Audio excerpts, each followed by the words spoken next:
Bonjour à tous. Aujourd'hui, nous allons voir la notion de polygone et on va voir la définition pour le niveau 6e. Alors, on va découvrir la notion de polygone, donc on va donner la définition. Donc, un polygone, c'est une figure qui est fermée, dont ses côtés sont des segments. Donc, le mot fermé est important, hein. Euh, donc, on va faire un exemple.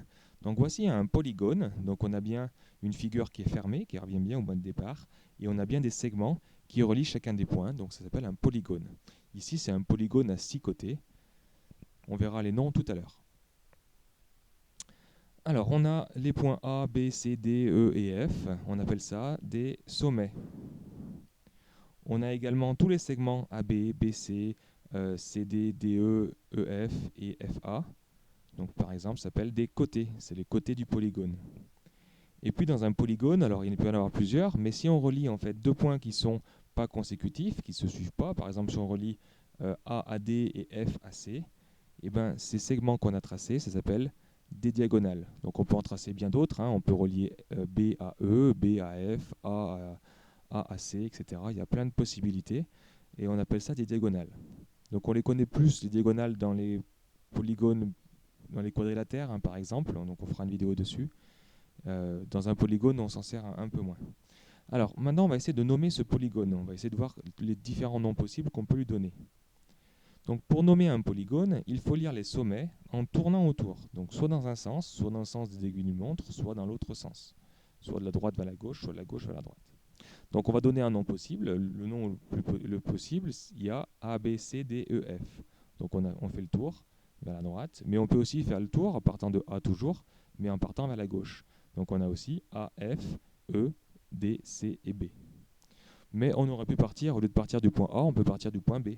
Donc on a B, C, D, E, F, A, mais on a aussi B, A, F, E, D, C, etc.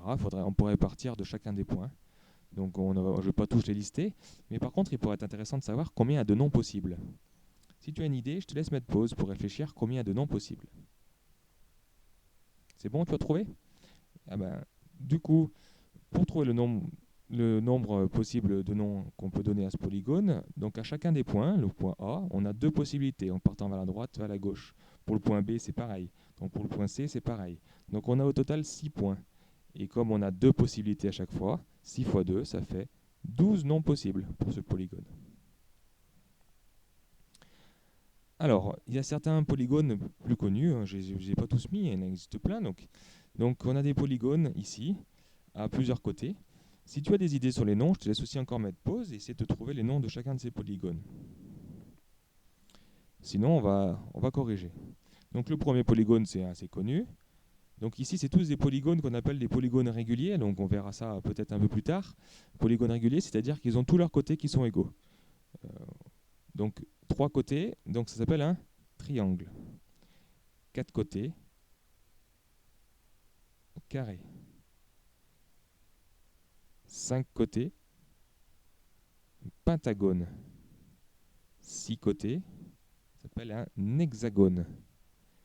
8 côtés, parce que 7 c'est pas forcément intéressant. 8 côtés, octogone. 10 côtés, un décagone. Et à 12, bon, on s'en sert assez rarement, ça s'appelle un dodécagone. Voilà, il y a aussi tous les noms possibles pour 7, 9, 11, etc.